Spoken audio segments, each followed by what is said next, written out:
চেন্নাইয়ের চিদাম্বরম স্টেডিয়াম থেকে দেশ রূপান্তরের ডিজিটালের বিশেষ আয়োজনে আপনাদেরকে স্বাগত জানাচ্ছি। আমি সামিউর রহমান। এই মাঠেই কিছুক্ষণ আগে ভারত বাংলাদেশ টেস্ট সিরিজের প্রথম টেস্ট ম্যাচটি শেষ হয়ে গিয়েছে। বাংলাদেশ এই ম্যাচটি 280 রানে হেরেছে। এটা খুবই অনুমিত যে বাংলাদেশ এই সফরে এসে ভারতের সঙ্গে খুব একটা ভালো প্রতিদ্বন্দ্বিতা গড়ে তুলতে পারবে, এইটুকুই আশা ছিল আমাদের। বাংলাদেশ জিততে পারবে সেটা খুব একটা প্রত্যাশিতও ছিল না, কারণ ভারত 2012 সালের পর থেকে দেশের মাটিতে কোনো টেস্ট সিরিজ এখনো হারেনি, কিংবা ভারতের যে ব্যাটিং স্ট্রেংথ, যে বোলিং স্ট্রেংথ, তার সঙ্গে বাংলাদেশের যে বিস্তর ফারাক, সেই তুলনা করলে বাংলাদেশের আসলে এই টেস্টে জেতার মতো যে একটা সম্ভাবনা তৈরি করতে পেরেছিল একটা মুহূর্তে, সেটাই আমার কাছে বরং মনে হয়েছে যে খুবই ভালো একটা দিক, যে ভারতের 144 রানে 6টা উইকেট নিতে পেরেছিল বাংলাদেশ। হাসান মাহমুদ খুব ভালো বোলিং করেছেন।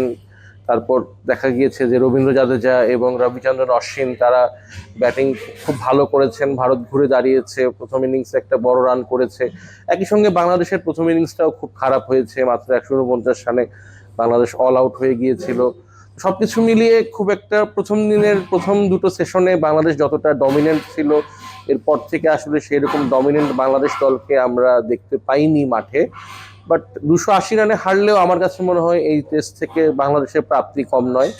ভারতে বাংলাদেশ এই নিয়ে 4 নম্বর টেস্ট খেললো। প্রথমটি খেলেছিল 2018 সালে হায়দ্রাবাদে, এরপর 2019-এ দুটো টেস্ট খেললো, এবার চেন্নাইতে একটি টেস্ট।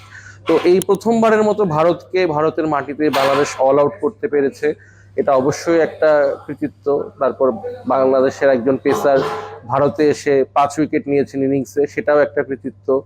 নাজমুল হোসেন শান্ত 2023 সালের নভেম্বরে নিউজিল্যান্ডের বিপক্ষে সেঞ্চুরির পর আজকে 82 রানের একটা ইনিংস খেলেছেন, সেটা তো একটা রানে ফেরা। সবকিছু মিলিয়ে চেন্নাই টেস্ট থেকে নিষ্ফলা বলা যাবে না, তবে পাকিস্তানকে হারানোর কারণে বাংলাদেশকে ঘিরে যে অতি উচ্চাশা তৈরি হয়েছিল, এই টেস্টটার ফলাফল যেটা বলা যায় বাংলাদেশ দলকে মাটিতে নামিয়ে আনলো, কিংবা বাস্তবতাকে একটা পরখ দিল যে বাংলাদেশ আসলে কোথায় দাঁড়িয়ে বর্তমান বাস্তবতায়, এবং বাংলাদেশের সামর্থ্যটা আসলে কতটুকু, সেটারই একটা প্রমাণ আমরা চেন্নাই টেস্টে দেখতে পেলাম। বাংলাদেশ দু একটা মোমেন্ট ক্রিয়েট করতে পেরেছিল, হয়তো একটা ভালো দল, একটা বড় দল অস্ট্রেলিয়া বা ইংল্যান্ড ভারতকে 144 রানে 6 উইকেট ফেলে দেওয়ার পর তারপর তারা সেখানে ভারতকে নিশ্চয়ই 7 নাম্বার উইকেটের জুটিতে 199 রান করার মতো কোনো রুম তারা অ্যালাউ করতো না, যেটা বাংলাদেশ করেছে। এবং আমার কাছে মনে হয় বাংলাদেশ ওখানটাতেই ম্যাচটা থেকে ছিটকে গেছে।